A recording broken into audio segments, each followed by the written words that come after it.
Jai Hind everyone. WHO has declared an international health emergency due to outbreak of Ebola virus. What is this Ebola virus? क्या है ये? और अगर हम बात करें 2014 की, तो उस टाइम पे इसका काफी बड़ा आउटब्रेक हुआ था. More than 11,000 people were dead that time. तो क्या है ये, मतलब किस तरीके से स्प्रेड होता है, कहाँ से शुरुआत होती है इसकी, और इंडिया के लिए क्या कंसर्न है उसकी भी हम बात करने वाले हैं. किस जगह पे अभी स्प्रेड हुआ है, सबके बारे में डिस्कशन करेंगे. देखिए, इबोला वायरस नाम से हमें पता चल रहा है वायरल डिसीज है, मतलब वायरस से फैल रहा है ये. और यहाँ पे एक जो वायरस है ना, बुंडीबुग्यू स्ट्रेन, मतलब बंडीबुग्यू वायरस, इसके अलग अलग वेरिएंट्स है. मतलब जैसे कोविड के थे अलग अलग टाइप के वेरिएंट्स, ऐसे अलग अलग स्ट्रेन है. इसमें 6 तरीके का होता है, जिसमें जो बुंदीबुग्यू, जो भी इसका प्रोनाउंसिएशन है, बंडीबुग्यू, ये काफी ज्यादा क्या है, फेटल, मतलब काफी ज्यादा घातक है ये. इसमें मतलब बचने का चांस बहुत मुश्किल हो जाता है. लगभग अगर किसी को हो जाता है तो उसका मरना फिर तय ही होता है, मतलब ऐसा समझ लो आप. तो ये वाला अभी क्या हुआ, स्प्रेड हुआ है. पहले भी हुआ है, कई बार हुआ है, लेकिन पहले क्या हुआ करता था, हमारे पास वैक्सीन है. देखो, इसके जो अलग अलग स्ट्रेन है, लाइक अलग अलग वेरिएंट समझ लो आप, तो अलग अलग तरीके के होते. उसकी हमारे पास कुछ की वैक्सीन है, लेकिन जायर स्ट्रेन जो है उसकी वैक्सीन है. ऐसे एक इबोला वायरस होता है, मतलब इसके अंदर ही अलग अलग है. बुंडीबुग्यू वायरस है, ठीक है. तो इसकी वैक्सीन हमारे पास नहीं है, और ये काफी ज्यादा डेडली, काफी ज्यादा फेटल है. तो इसलिए अभी के टाइम पे बड़ा एक कंसर्न बन चुका है. और ये स्टार्ट हुआ है डेमोक्रेटिक रिपब्लिक ऑफ कॉन्गो, ठीक है, डीआरसी से. उसके ईस्टर्न पार्ट से स्टार्ट हुआ है. देखिए, उसी के जस्ट पास है युगांडा तक ये फैल चुका है. मतलब डीआरसी के ईस्टर्न साइड स्टार्ट हुआ है, युगांडा तक ये फैल चुका है. आसपास वाले नेशंस में भी इसने इम्पेक्ट करने स्टार्ट कर दिया है. और अगर हम युगांडा की बात करें तो यहाँ से कई सारे वर्ल्ड के, मतलब इंटरनेशनल फ्लाइट्स यहाँ से जाती है. तो देखो, अगर लोग यहाँ के अफेक्ट होंगे, यहाँ के इम्पेक्ट होगा, इनको अफेक्ट होगा, कुछ भी होगा वायरस, तो धीरे धीरे इंटरनेशनल फ्लाइट के थ्रू अलग अलग नेशंस में जाएगा. तो इसीलिए अभी WHO ने ग्लोबल हेल्थ इमरजेंसी डिक्लेयर कर दिया है. अब देखिए, कोविड भी आया था, वो एक पेंडेमिक था. वो जो था ना पेंडेमिक, मतलब वो काफी ज्यादा सीवियर हो चुका था, इसलिए उसको पेंडेमिक बनाया था. तो अभी इसको पेंडेमिक नहीं बनाया है, बट ये अभी हेल्थ इमरजेंसी डिक्लेयर करी है, ठीक है. अभी मतलब ये इतना ज्यादा भी स्प्रेड नहीं हुआ है, स्टार्ट हुआ है. कई सारी डेथ भी नोट की गई है. More than 300 people are dead, मतलब ऐसा सस्पेक्टेड डेथ है. बाकी 88 तो कंफर्म डेथ हो चुकी है. बाकी कुछ लेबोरेटरी में टेस्ट वगैरह ऐसे हुए हैं. ऐसे कई सारी चीजें अभी चल रही है. इवन WHO का ही कहना है कि ये तो सिर्फ एक नंबर है, बाकी इसके अलावा इसका मतलब अजम्पशन है, एस्टिमेशन है कि कई सारी डेथ्स ओकर हुई है इसकी वजह से. कई सारे लोग बताते नहीं है, लाइक जैसे रूरल एरियाज के चले गए, ठीक है, चले गए, ध्यान नहीं रखेंगे वो, ऐसे मतलब कुछ भी. बहुत सारे लोगों ने नहीं बताया. कई सारे हॉस्पिटल जाने से डरते कि बहुत सारी इंक्वायरी होगी, ज्यादा पूछताछ होगी, हमें वहां पे कस्टडी में लिया जाएगा, ये वो. इस ऐसे करते करते क्या होता है, कई सारे लोग नहीं बताते. तो ये क्या हो रहा है, काफी ज्यादा स्प्रेड हो रहा है. इसके बारे में देख लेते हैं.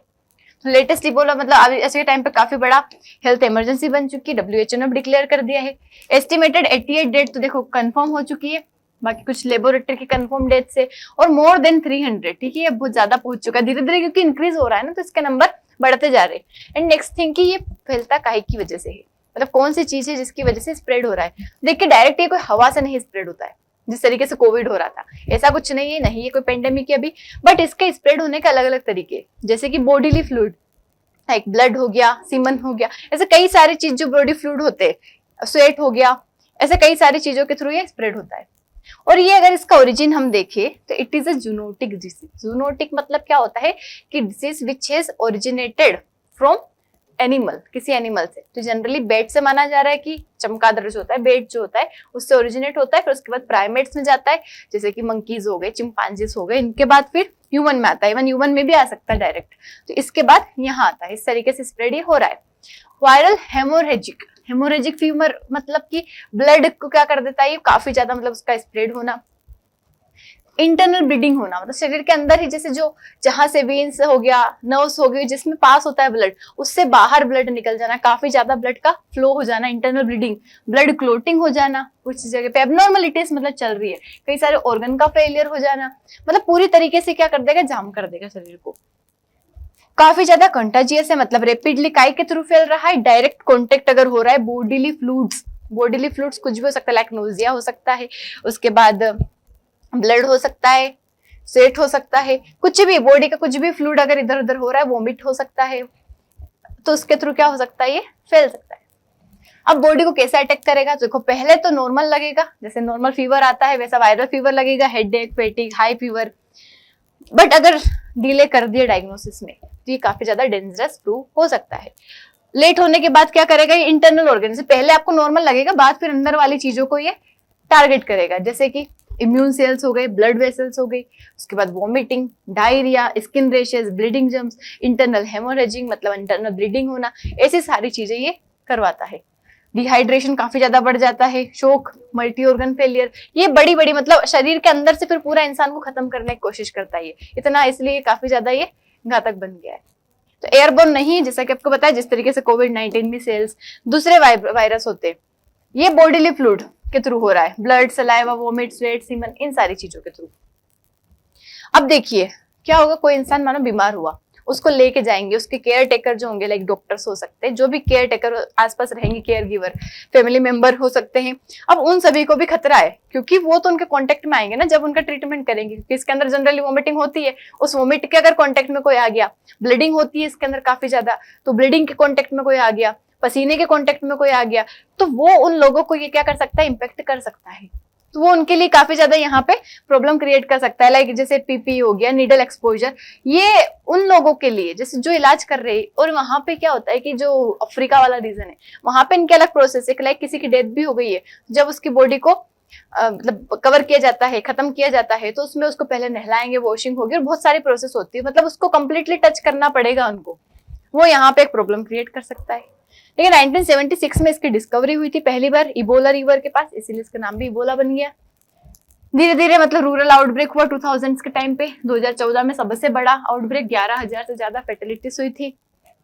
मतलब बताता है कि इबोला जो है मतलब रूरल कंटामिनेट मतलब हेल्थ सिस्टम, जब भी ऐसा आउटब्रेक होता है तो काफी ज्यादा प्रॉब्लम क्रिएट करता है, और पहले भी ऐसा हुआ है यहाँ पे। अब इसके अलग अलग स्ट्रेन है, जैसे जायर की अगर हम बात करें, कॉमन जनरल इबोला वायरस आता है तब ये वाला स्ट्रेन आता है यहाँ पे, तो ये नॉर्मल है, जिसकी वैक्सीन भी अवेलेबल है। और इसका मतलब ऐसा नहीं है कि हमेशा डेथ होगी से, कभी होगी कभी नहीं भी होगी, कुछ लोग मतलब उसका ट्रीटमेंट हो जाता था, मतलब वैक्सीन लग जाती थी। बट बंडीबुग्यो स्ट्रेन जो भी नया आया है, ये नया नया डिस्कवर हुआ था 2007 में, इसकी वैक्सीन अभी तक अवेलेबल नहीं है। 50% मतलब इसकी डेथ रिस्क काफी ज्यादा हाई है, इसीलिए यहाँ पे अभी क्या किया है, ग्लोबल हेल्थ इमरजेंसी डिक्लेयर कर दिया है।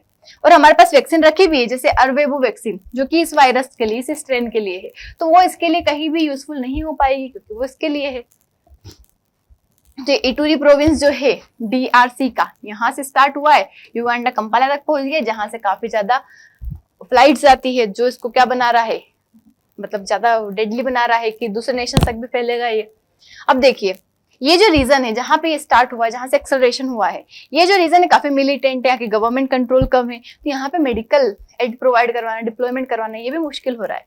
सिटी की डेंसिटी अगर हम देखें तो फिर रूरल से अर्बन सेंटर्स तक अगर जाएंगे तो हॉस्पिटल ओवरवेल्म्ड हो जाएंगे। साथ ही उनका फ्यूनरल वाला सिस्टम देखो, उनके कस्टम है कि washing and touching the deceased, उसकी वजह से ये क्या हो रहा है, और ज्यादा फैलेगा, क्योंकि अगर कोई इंसान की इसकी वजह से डेथ हुई है और उसको इंसान टच करेगा किसी भी पर्पस से, लाइक उसको नहलाने के लिए, उसको दफनाने के लिए, तो वहां पे उसको अगर टच कर रहे हैं तो वो और ज्यादा स्प्रेड होने के चांसेस है। उसके बाद देखिए पब्लिक हेल्थ इमरजेंसी में क्या होता है, जो अभी के टाइम पे ये हुआ है इबोला वायरस में, मतलब बहुत सारी कंट्री में थ्रेट आइडेंटिफाई किया गया है।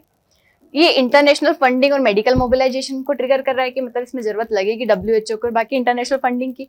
इसमें जल्दी इंटरवेंशन की जरूरत है, कोऑर्डिनेशन की जरूरत है। वहीं अगर पेंडेमिक आ गया है, जो कि अभी इबोला में नहीं है, जो कोविड के टाइम पे आया था, ठीक है, इसमें क्या होता है, मतलब अनकंट्रोल्ड अगर कोई चीज फैल जाती है, ग्लोबल ट्रांसमिशन हो रहा है, यहाँ पे काफी ज्यादा लीगल बॉर्डर मैकेनिज्म की जरूरत है, जैसे कि लॉकडाउन, आइसोलेशन, ऐसी चीजें, मतलब आजान आना पूरी तरीके से बंद हो जाए नेशंस का, वो सिचुएशन आती है। तो अभी ये वाली सिचुएशन आई है हमारे पास।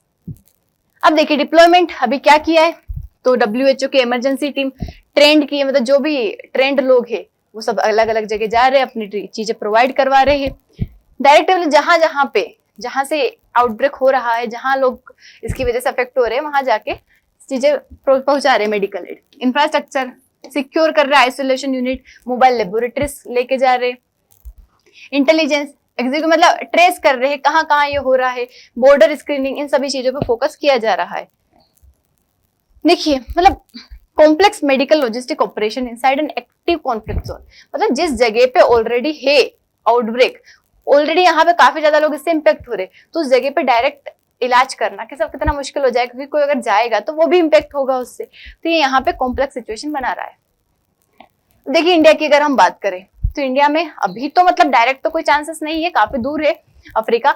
बट देखिए डायरेक्ट हम मानो मना भी कर दे कि युगांडा से कोई हमारे देश में ना आए, डीआरसी से ना आए, बट हो सकता है इनडायरेक्टली सेकेंडरी आ जाए। मतलब प्रिपेयर लॉन्ग टर्म हमारे लिए जरूरत है कि मॉनिटरिंग करे सेकंड हब अराइवल। मतलब जैसे हो सकता है कोई इंडिया युगांडा से यूएसए गया हो, फिर यूएसए से हमारे देश में आया हो, हमें नहीं पता, हमें तो लगा यूएसए से आया हम सेफ है, बट हमें नहीं पता ना वो कहाँ से घूम के इंसान आ रहा है या फिर वो किसके कॉन्टेक्ट से होके हमारे पास आ रहा है। हमें डोमेस्टिक सर्विलांस बढ़ाना पड़ेगा जो भी डब्ल्यूएचओ के प्रोटोकॉल से उसके अकॉर्डिंग। साथ ही एयरपोर्ट स्क्रीनिंग हमें बढ़ाना पड़ेगा, जो भी इंपोर्टेड केसेस मतलब बाहर से अगर कोई आ रहा है तो उसकी स्क्रीनिंग, उसका पूरा चेकअप जैसे कोविड में होता था पूरा हमें करना पड़ेगा। अभी हमारी रिस्क लो टू मॉडरेट है, बट हो सकता है, देखो कुछ भी पता नहीं रहता है, कब कोई आ जाए, एक भी केस आ गया तो वो बढ़ा सकता है चीजों को, तो इसका हमें ध्यान रखना पड़ेगा। तो यही हमने देखा कि क्या है, अर्बनाइज्ड आउटब्रेक है, हाईली फेटल इबोला स्ट्रेन का, जिसकी कोई वैक्सीन अभी तक नहीं है, इसलिए हमें इसके लिए काफी ज्यादा कॉशियस रहना पड़ेगा, हर देश को रहना पड़ेगा। क्योंकि तो कोई भी बीमारी अब वैक्सीन नहीं, जैसे कोविड आया था शुरुआत में थोड़ा सा आया और फिर काफी ज्यादा स्प्रेड हो गया था। तो अगर precautions are better than cure, हम पहले से तैयार रखें, हर चीज को ध्यान में रखें, तो हमारे लिए बेहतर रहेगा। आई होप आप लोगों को समझ आया होगा, वीडियो अच्छा लगा होगा। अच्छा लगा है तो लाइक शेयर सब्सक्राइब जरूर करना है। Thank you so much. जय हिंद।